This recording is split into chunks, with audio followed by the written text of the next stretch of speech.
to sign in.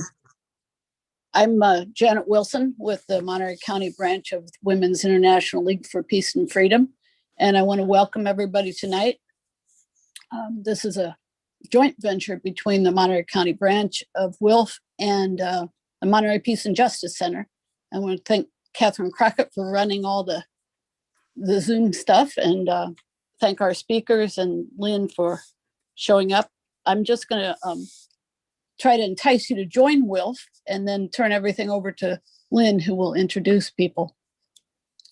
The International WILPF was formed in 1915 when a bunch of really strong women got together in The Hague and were trying to convince the men of the world to stop the war. So we're still working on that. Our voices are getting stronger, but we are still working on it. There are a bunch of focus groups with WILPF these days that are very interesting. And that's how I'm hoping to entice you to join WILPF. We work on not only peace, equality, social justice, but we work on things about the environment and other things as well. You can go to just Google, Women's International League for Peace and Freedom, and you'll find all that information. As well as if you Google our local chapter, you'll see how to join us. And if anybody doesn't have the financial means to join, there is someone locally that has volunteered to sponsor people their first year if they need that. So without further ado, thanks everybody. And I'm going to turn this over to Lynn Hamilton. Thank you, Janet. And thanks everyone for being here. Welcome to our speakers tonight, Randa Solick and Tyller Williamson, who are both members of People for Public Banking on the Central Coast. Randa Solick is a longtime member of the Santa Cruz branch of WILPF that Janet was just talking about, and a co-chair of the WILPF National Issue Committee, Earth Democracy. She's a grandmother, a gardener, and she's involved with promoting public banking and helping asylum seekers. Tyler Williamson is a Monterey City Council member and currently vice mayor. He has worked at the Naval Postgraduate School, has a BA from Cal State Monterey Bay, and an MBA from Naval Postgraduate. One of his major focuses is affordable housing, and he's a member of the Monterey County Housing Advisory Committee. He also leads the Monterey Peninsula Housing Coalition, made up of electeds from across the peninsula, with the aim of advancing regional solutions to our housing problems.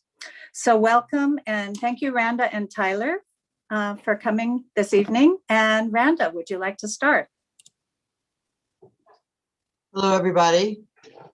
That was a nice introduction. Thank you. And thank you to the Monterey branch for hosting this. We appreciate it.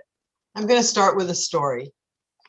In 1918, the farmers in North Dakota were really angry. They were angry at the robber barons who owned the railroads and owned their granaries and owned their banks and were sucking the lifeblood out of the farmers. And the farmers decided to join it themselves together and form their own bank. That was the Public Bank of North Dakota, and it's been going now for more than 100 successful years. They made low interest loans to farmers. They made low interest loans to small businesses. They reduced their kids' interest on their student loans, and they supported fracking. Wait, what? They supported fracking? Yes, because a public bank is run by an elected board that answers to the needs of the local community.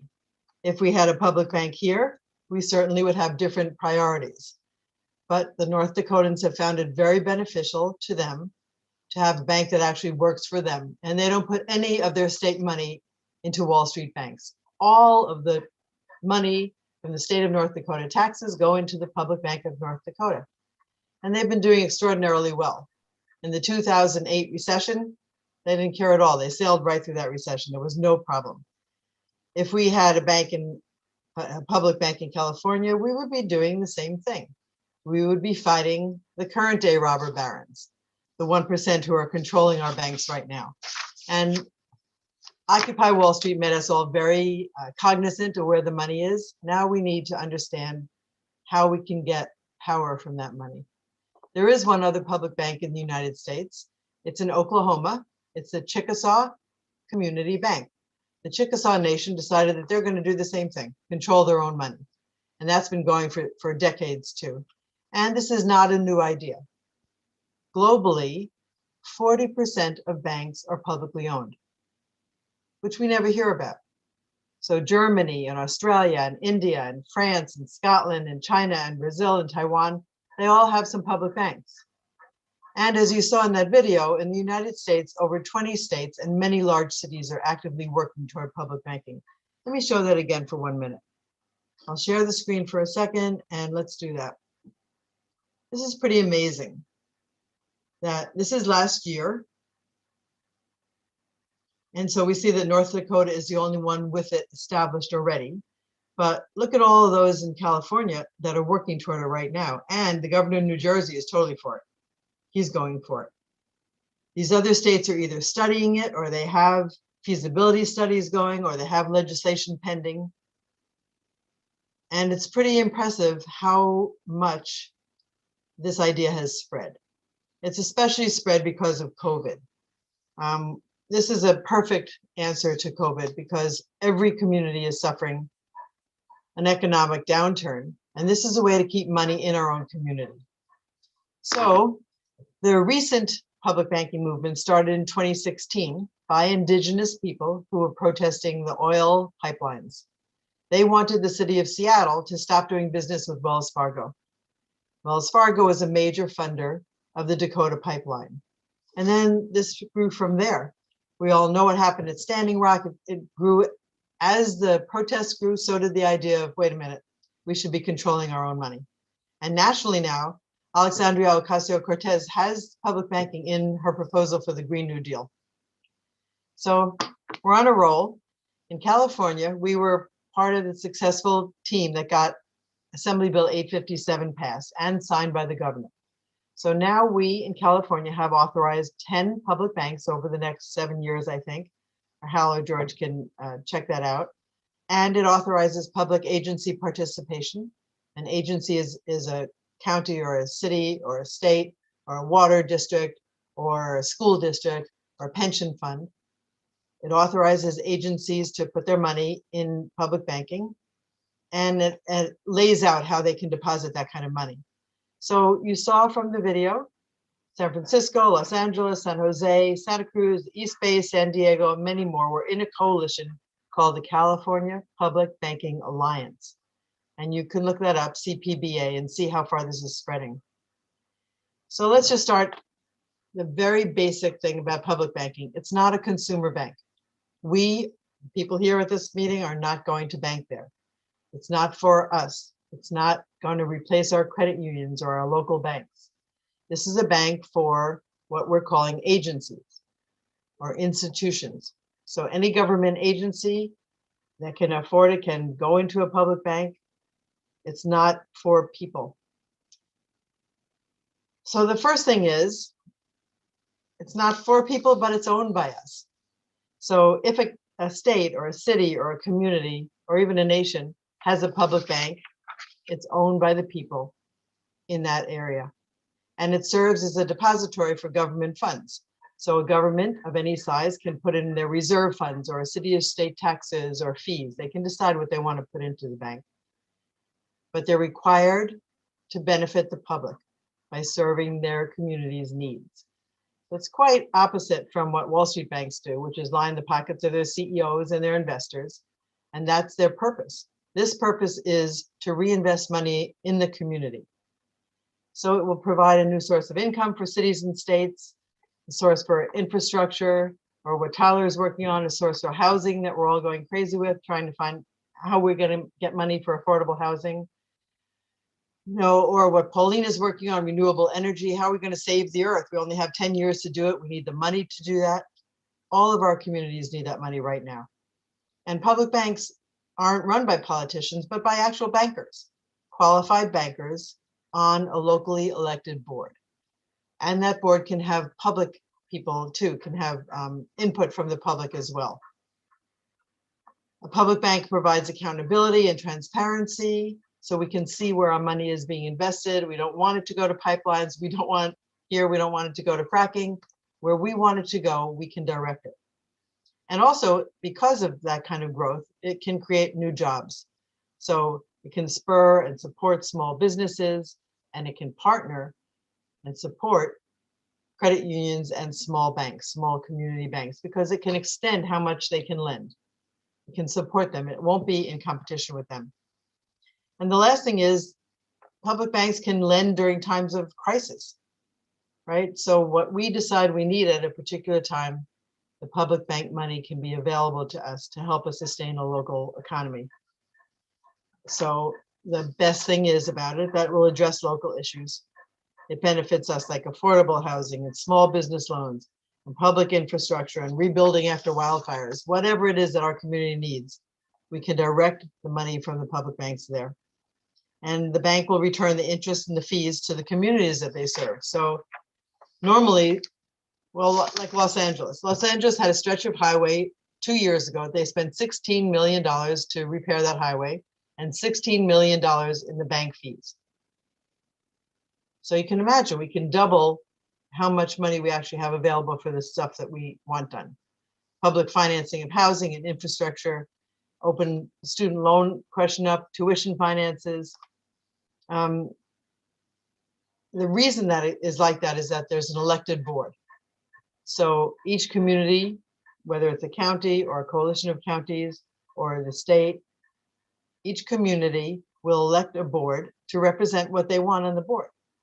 So say Monterey County wants more public housing, and Santa Barbara County wants ocean cleanup, and Santa Cruz wants some deal with their transportation. They will all have representatives on a board and can put in what they want for the money that they have in there. And a Citizens Advisory Commission can be established to monitor what they're doing, so we can actually see what's going on. Environmental investment is just number one for all of us. We don't have much time. We need the money to do this, and we need it fast. And this is the way to get the money from Wall Street bankers and put it back into our communities. So the green technologies that we need financing, we could have money for that. Especially right now in the COVID response, public banks can invest in disaster resilient infrastructure. Wall Street banks don't care about that. So what we can do is we can fund fire prevention. We can fund hospital supply chains and earthquake readiness and green energy infrastructure. We can get ready for the next disaster that's coming, because it's coming. And our public banking as a way to make our communities much more resilient. So I want to mention the WILPF Public Banking Toolkit. There's a WILPF National Committee called Women, Money, and Democracy. And if you go to the US WILPF website, you can find it there. This public banking toolkit has all this stuff listed there. No need to take notes on any of this stuff or to wonder where you can get any of this. The videos, the resources, all the citations are on this public banking website, and you'll find it on the National WILPF website. And then the question is, so why is the Women's Peace Organization interested in public banking?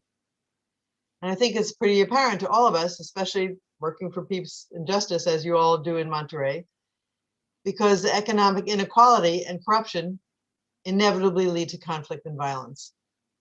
So if we're interested in economic justice and people-centered economic policies to support peace, this is one way to do it. And you can see from that map, it's spreading all across the country. We know that the big transnational banks are wielding more and more power, nationally and internationally. They're using the money that we put in there to bankroll exploitive industries, right? Extractive mining and oil and fossil fuels, and to buy elected officials and to gut regulations. So currently, Wall Street banking is threatening democracy and shaping their policies in favor of the 1% that are making money from that. So we can take that back. Our allies in peace activism and environmental activism and gun and weapons control and social justice, all of them want to work against government corruption, and we can't do that with having all of our money in multinational banks, the too big to fail banks. They're just making them their own profits. So in summary, public banking can't guarantee everything on our wish list, but it can prioritize the values that we want to put in there. We can direct local investments to local projects, and we can provide a long-term source of stable financing to local governments. Lastly, I want to emphasize again, we will partner with community credit unions and with the local community banks so that they can continue to make loans in our neighborhoods. Let me say that on the web, there are 4 really good sites. Nationally, the Public Banking Institute, you can look that up. Statewide, we're in this alliance, the California Public Banking Alliance, CPBA, and you can look that up. Our Santa Cruz, Monterey, Santa Barbara, San Benito, hopefully, and San Luis Obispo group. We call ourselves People for Public Banking Central Coast. And we have a really good website with links to all sorts of places that you'd want to see. So locally, People for Public Banking Central Coast. And that's what Tyler is going to talk about now, what we're doing locally here. Thank you, everybody. Thank you, Rhonda. That was great. I could go on and listen to you, and I'm sure you have a lot more info that you can share. So I look forward to doing the Q&As with you after I can share a few comments with the group. So, I'll kind of tag along with what Rhonda was saying, specifically about values. I think values is a really important element of why there's so much interest in this and why there's such a great need for us to move in this direction. And so one of the things that I think is really important is we might want to think about it in a way of us having control of it as a public body.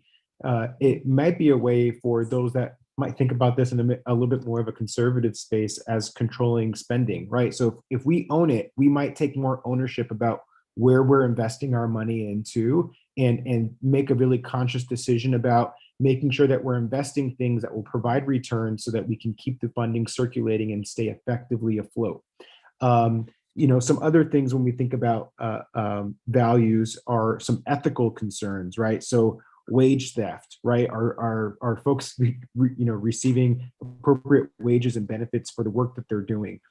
Investment in fossil fuels, like Rhonda was saying, that's obviously, there's a huge intersection with the direction that we're going with in policy making these days, and a huge benefit for us to start advancing green energy jobs, and again, keeping funding locally.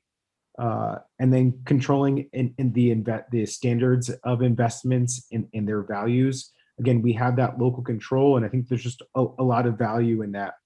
One of the things that I think about when we have this discussion is by going this direction, we're going to be able to make decisions on behalf of the public as opposed to corporations making decisions on behalf of their shareholders, right? So we have to have the public's interest in mind. And again, we're keeping those dollars here locally. So there's that level of ownership that's not happening from the citizens' perspective from corporations. Some other things to think about is how the structure works is the local agencies will be able to, so Rhonda was speaking to how the different infrastructure projects and how it would be at such a greater price point. Those loans would be costing the public a lot more money with corporate banks. We'll be able to charge lower interest to the public agencies, and then those funds that do come back are reinvested within the community. So it's really important for cost-saving purposes alone.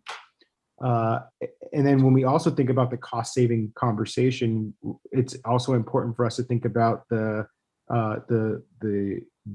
more affordable overhead. As you can imagine, CEOs are getting paid millions of dollars. And so if we can cut a lot of that overhead off and have an administrative cost that is affordable with public jobs and provide a decent salary for these folks too, there's added value to that there. And then again, I can't stress enough the idea of the funding staying local, right? So instead of going to folks that are probably stashing money in the Cayman Islands or just outside of our region, we circulate those funds here locally, and it just kind of helps create more vibrant and healthy communities for us all. And then, there was something else that Rhonda was sharing that I think is important, which is this idea of, in a way, starting small, right? So if we think about, from a value perspective, if we think about how change happens, it does happen small, right? The small decisions that we make every day. As individuals, it's difficult, right? You might recycle, your neighbors might not. And so how do we create these changes? Well, this is a great way of creating change within our community by starting small, starting locally. All politics is local. So I just encourage folks to connect with your local elected officials. I know that, and jump in and correct me if I'm missing a city here, but as far as Monterey County, the local municipalities that have already moved forward on taking action are Monterey County. That just happened, was it yesterday or early or sometime earlier this week? That was a win. And then also Delray Oaks. So we're already getting some movement to happen here within the county. I also know that there's support on the Monterey Council. I'm hoping that we can move forward with passing a resolution so that we can get added to that list within the county. And then there's also support on the Seaside City Council and Marina.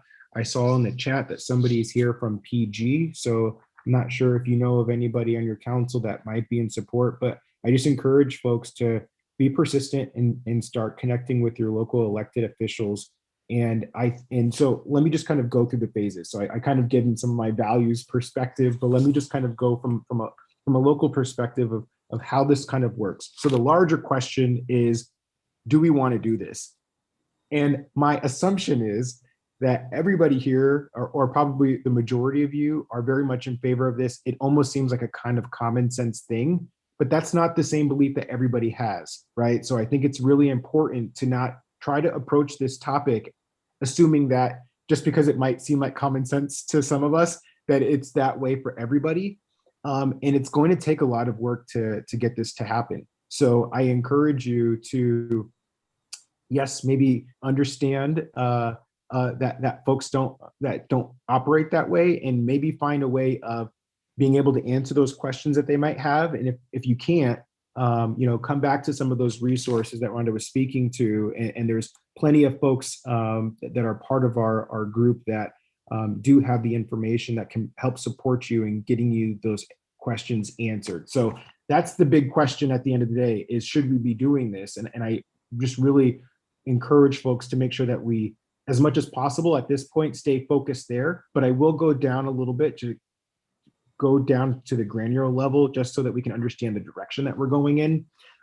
So can we get these resolutions passed in all the cities? That would be a great goal. From my perspective in Monterey County, is getting a resolution passed in as many cities as possible within the county. Then from there, we would be looking at the idea of a viability study, which is part of the resolution. I think the resolution kind of indicates that, leans towards that a little bit. But the idea is that we all find a cost model that supports equitably distributing the cost of a viability study. And so we all contribute to that. And to me, that, and again, not everybody thinks this way, but to me, that's the no-brainer, right? I might have a lot of questions about how it's going to work, how it's going to function. And I don't really think that nobody at this stage can really fully address that, because we have to see some data, do some research that by experts to determine if this is the direction that we want to go in. I think that there is enough of an appeal of it for us to be able to get to the point of at least doing a viability study. And then let's look at the data and determine if and how we're going to move forward from there. So the viability study is the big next step in my eyes. And that's going to require dedicated funding. And then from there, just chiseling down a little bit further, there's a business plan.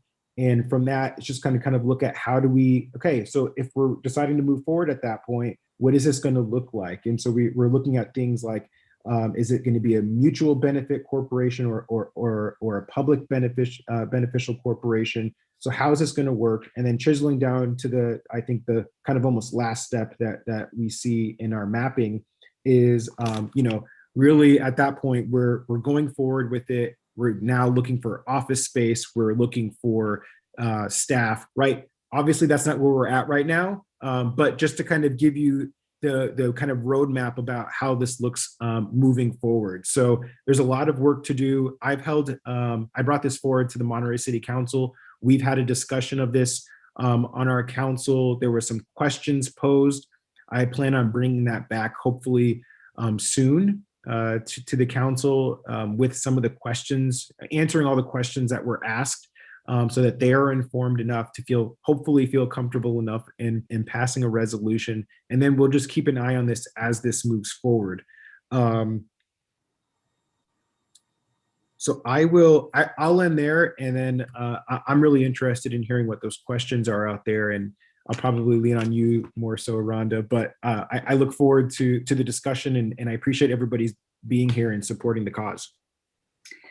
Thank you both so much. I would just add that there are even forms in the toolkit on several of these resource sites that Randa mentioned. There are forms you can use, and you can endorse the idea or the viability study as a group, if you belong to a group or several, or you can just do it as an individual. So let's advocate, those of you who have decided to advocate. So I think that people can ask questions in the chat. Are there any comments or questions? So far, I just see hi. Everyone's saying hi. So if you want to use chat, that's fine. If you'd rather just raise your hand, that's fine. But you have to unmute yourself. Or maybe Catherine can unmute everyone. Okay, Andy? Yeah, my question has to do, I know that you're reaching out to city government and county governments right now to fund the viability study. If and when a public bank is established in the region, can other public agencies bank with it? For instance, school districts, water boards, other public agencies within the region? Can they? Rafa, could you answer that one? Rafa might be a good one to answer that. So the short answer is yes. Agencies would need to pass some changes to their investment policies that would allow them to invest with a public bank, but it's definitely theoretically possible. There's nothing preventing a local agency from becoming a member of a public bank. An agency like a school district or a water board wouldn't be a founding charter member. That would be limited to cities and counties, but they could definitely be a depository. Thank you. So I see Beverly's hand. Oh, did you want to follow up, Andy? Okay, Beverly. Paul has something to. Oops. Yes, I have a pretty basic question. Where's the money coming from? I'd like to understand this a little bit better. I heard of North Dakota put all its tax money in the bank. And I can understand even if all these municipalities put their tax money in the bank, when it comes to projects, they borrow money and they pay high interest to Wall Street. So where does this money come from that's going to be borrowed at such better interest rates if the source of funds is these municipalities themselves? So Tyler or Randa? Yeah. When we went to Santa Cruz City to ask them a few years ago, or would they be interested in this? They said, well, we have some funds that are called what is it? restricted funds, no, reserve funds. They had $16 million sitting in reserve funds. And reserve funds, our county treasurer told us this too, reserve funds are usually set aside for emergencies or projects at a very low interest rate in a secure place. So that would be one place that a city or a county could say, well, we'll take a certain amount of our reserve funds and help fund the bank with that.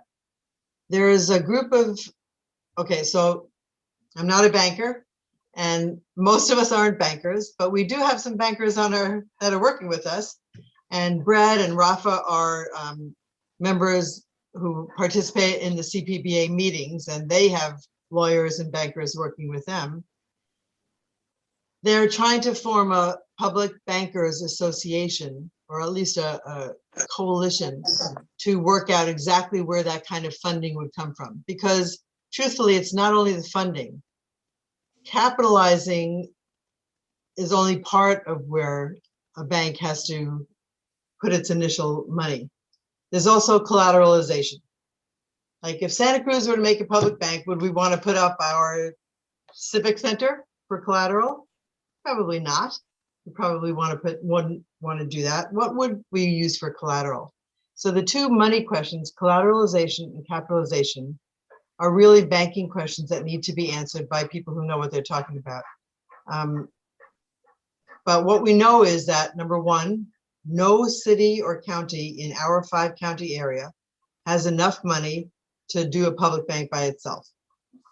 We need all these counties to do it together to make sure that we have enough money for those two needs. And when most of us are activists, right? When we get down to the banking questions, there is division of the state government that actually controls this and writes exactly the laws specifying what steps you need to take in order to capitalize and collateralize a public bank. Those are being written right now. I think that Public Banking East Bay is the closest to figuring out what steps to take. There's someone here on that from the East Bay, and maybe she can talk about that. But because we have to follow certain state laws, what we need first is a viability study, just what Tyler was saying. We need a viability study to say, well, how much money do all these counties and cities have together? And then we need a business plan. You know, this is how we'll structure the bank. The reason that our supervisor, Zach Friend, wrote to all the elected officials in all of your and my counties and cities is to ask them, are they interested in getting together to talk about how we would fund a viability study? And already Santa Cruz and Santa Barbara have already decided that they have some money to put into this viability study. We don't have to answer those questions right now. What we need to do is get professionals to lay us out a business plan. Okay. So Tyler Hal or wanted to add to that.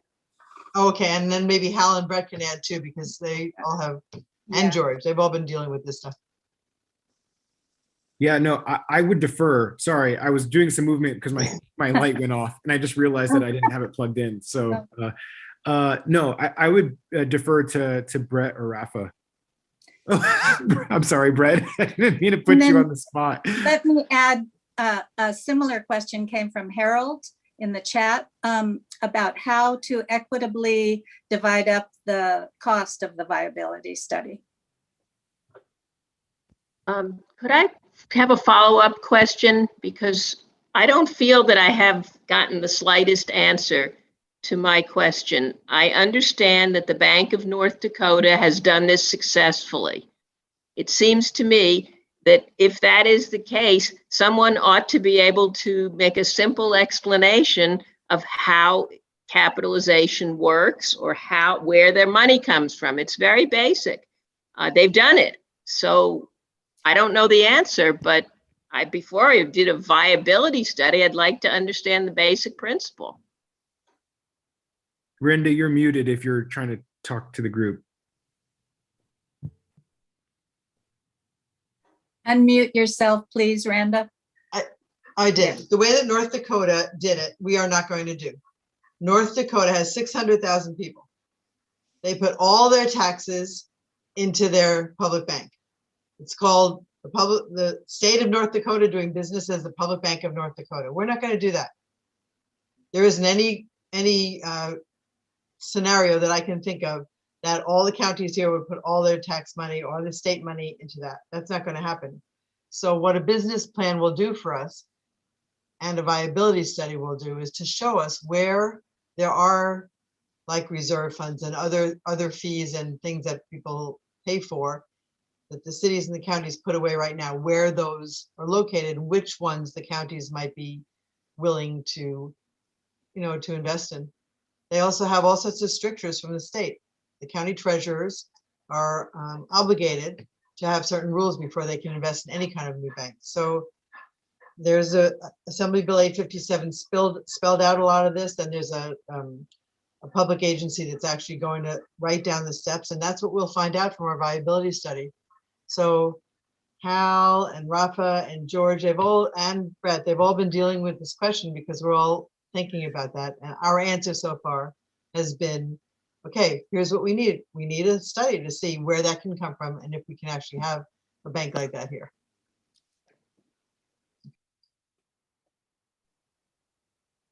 Okay. Would anyone like to continue on that? I see Andy's hand up.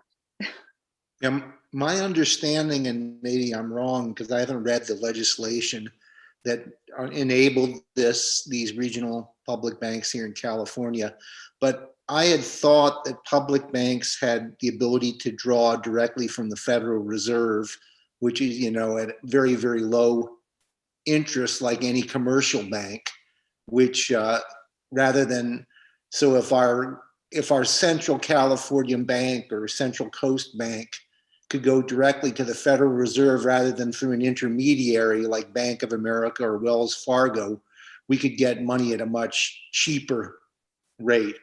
Am I right about this?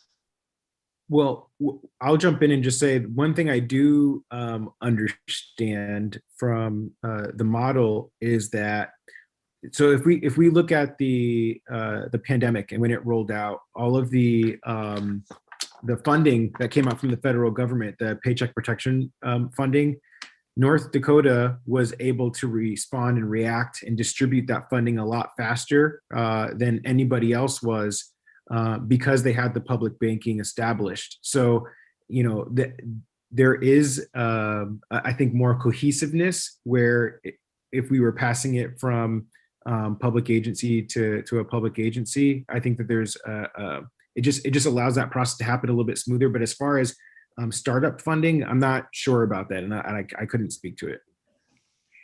George? I've done some research on where the money comes from, and this goes back to Bev's question about where does the money come from. Every public agency now, special districts, school districts, counties, cities, they have reserve funds. And I think Randa mentioned this before, maybe Tyler did too. That's money that they keep in reserve. It's not allocated for an expense.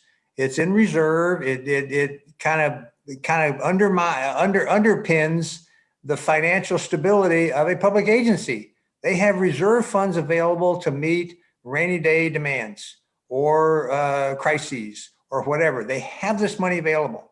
They pool it now with various state agencies as well as federal agencies, as well as access to the Federal Reserve and Treasury notes and so on.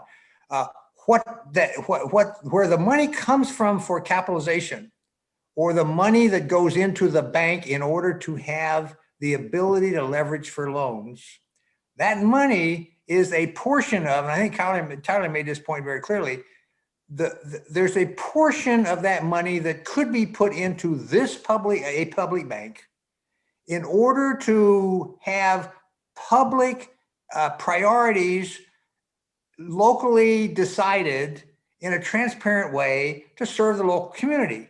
Right now, the reserve funds are invested in Treasury notes invested in pooled accounts, invested in corporate banks, Wall Street banks. What we're asking is that there's a small percentage, probably in the neighborhood of 20%, 15%, 10%. We just don't know yet because we didn't have a study made.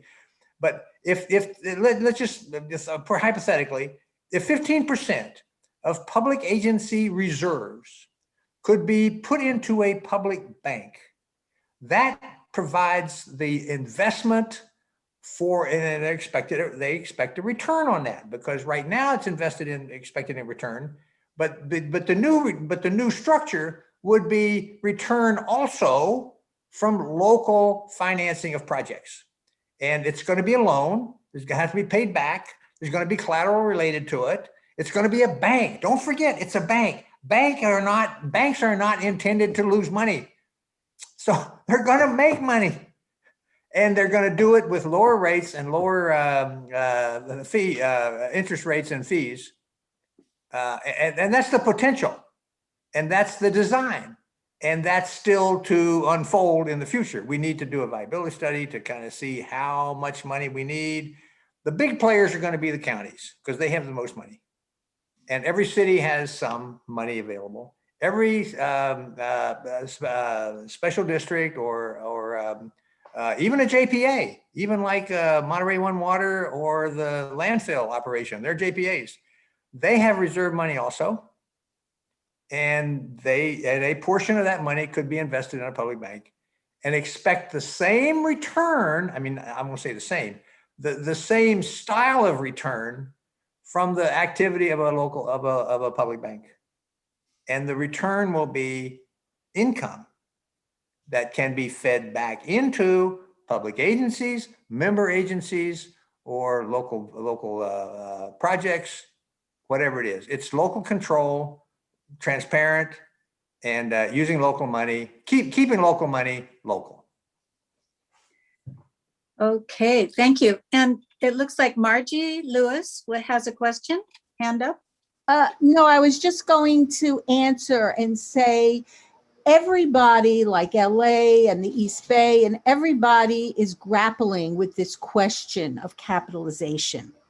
And part of the thing that and even though counties, cities, all these reserve funds, there is money out there. What we are grappling with is the fear of the unknown and the sort of the feeling comfortable with the devil you know versus the devil you don't. Because everyone knows the criminal bank of Wells Fargo, yet they seem to feel more comfortable with that than a public bank, which is going to have more oversight even than those banks. And so one of the ways to think about overcoming that besides education is people power. And getting together and letting the elected officials understand that the people have voted them in, labor is supporting them a lot monetarily, and that they have to understand that they have to reflect what the people want. So that's a big thing, is the boots on the ground organizing. So the people come and then you say to them, this is what we want. Yes, I was just listening to the author of Braiding Sweetgrass today on a different Zoom, and she was talking about colonialization. And I kind of thought, oh, this is kind of like decolonializing our money. This is our money. Rafa, you were next, I think. You had have a hand up. Yeah, so I just wanted to address a couple questions in the chat from Audra. One was a question, how does public banking create the interest that it would pay on the community's savings? And first I would just wanted to mention I'm not a banker, but I think at a most basic level, we all understand that banks make money on interest from loans that they issue to their customers. And a public bank would be no different. It's just that the loans that they choose to make are loans that the community has a say in terms of the values that we want. The bank in North Dakota, they have programs related to like flood, farmer flood losses and things like that. And they can be, and I don't understand the technical details, but essentially a conduit to local credit unions and local commercial banks to prioritize local priorities for community investment. The local credit unions and the local public banks will make loans to local businesses. They will borrow money from the public bank, and so there's a return from that borrowed money. There's interest paid, and that interest that's paid back to the public bank can then be basically the profits that the bank takes in, and essentially is the interest on the investment. And to answer another question that Audra had regarding how does a public bank help communities divest from the military and industrial complex and fossil fuels, et cetera. Right now, the status quo is a city or a county, when they have cash reserves, those cash reserves are invested in things like commercial paper, which is like loans to companies. Like Santa Cruz County, for example, has loaned money to Walmart. They own Walmart commercial paper. There are other very safe sorts of investment instruments that they own, and they have savings accounts and money market accounts with Wall Street banks. And the Wall Street bank uses the public's money and can invest it in essentially whatever it wants, whether that's the military industrial complex or oil companies or whatever. So that's how our local money ends up in Wall Street banks and funds the military industrial complex, fossil fuels, et cetera. A local public bank, on the other hand, would not be would not excuse me, necessarily be required, or it could have investment value statements where how it chooses to invest its money can be on local priorities, and it could have a very clear goal of not investing in fossil fuels or not investing in military type companies. Right. Thank you. And I see Harold, you have your hand up. Yes, hi, Tyler. I'm happy to see you here tonight. As I understand it, you're a member of the City Council for the City of Monterey, right? Yes, sir, I am. And I think I also saw our mayor on here tonight too. So I'm not sure if he's still with us, but he was here a second ago. Oh, good. Well, I'm an advocate for People for Public Banking Central Coast in Santa Barbara. And I've been in dialogue with members of the City Council, and they're trying to decide, how to equitably distribute this money. Has there been any discussion in Monterey City Council about how to determine how much they should contribute to the viability study? I'm trying to get my colleagues to even support the idea that it's a reasonable solution, which is when I was speaking earlier, kind of the idea of should we do this? That's kind of why I was really focused there, because I'm really just trying to convince my colleagues that it's worth doing. So we haven't gotten to that point, but I think if I can get my colleagues to understand that it's worth doing the viability study, I'm sure that the city of Monterey would be willing to pay our fair share. Very good. Okay, it looks like we've got just another minute or two.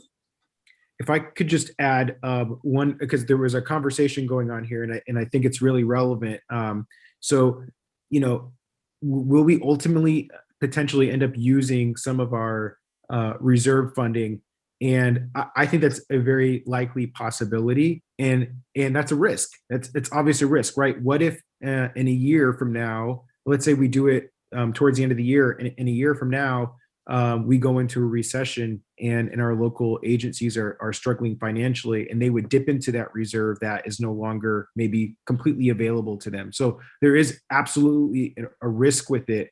I think the question we have to ask ourselves is it a risk worth taking? Instead of this idea of kicking the can down the road and letting future generations try to work on this or solve this, I think is an irresponsible lack of leadership from public agencies. I think that we need to do this in a smart way, right? And I don't think that it's clear that we can't say, okay, use all your reserves. So I think there is some expectation that we say, hey, maybe keep on to a portion of it, and that's a conversation that we should have around the topic. And then one of the things as part of the viability study that we could look at is saying, hey, why don't we make an agreement to say that we will not only support and prioritize refilling your coffers, your reserve coffers, but we'll support you increasing them so that you are more secure and more safe in out years as we move forward, right? But we have to figure out how do we get this to happen. So that's the solution, and I think it's going to take real leadership. Okay, Randa. Yeah, I want to share what we're actually asking you to do right now. We have sent this resolution to all the elected officials in all the counties and every city in the county too. We, meaning Zach Friend, who's on one of our board of supervisors. He's a Santa Cruz County supervisor. He sent this resolution that has all the whereases. So you can all read this, and this is stuff that we've been talking about. But the Santa Cruz Board of Supervisors taking the lead on funding for a viability study. And so what we're asking for is for your agencies or your cities or your counties to express an initial interest in participating in a viability study. That's what we want all the activists to ask your elected officials. That's what we want you to ask the elected officials. Just get together with the Santa Barbara, Monterey, Santa Cruz Board of Supervisors and talk about a viability study. So to do that, that agency has to send a letter to Zach Friend expressing an initial interest. It doesn't mean that they're going to have any commitment to do any money, just talk about how we all can work together, because what Tyler is saying is that it's irresponsible if we don't at least talk to each other and see how this can work out. We don't have to have the answers before they start talking to each other. So George in Monterey and Hal in Santa Barbara and many people in different cities are trying to just get their elected officials to write to Zach and say, okay, we're in for the talk. They're not committing themselves to anything, but that's what we're really asking. And we've been trying to contact local activists, anybody that would be appropriate, to put a little pressure on the Board of Supervisors or the City Council people or whoever it is to say, just contact, Zach Friend and tell him we'll talk. That's exactly what we're asking for right now, not more than that. That's a good note to end on. We'll do that. So I think our time's up. Thank you all very much.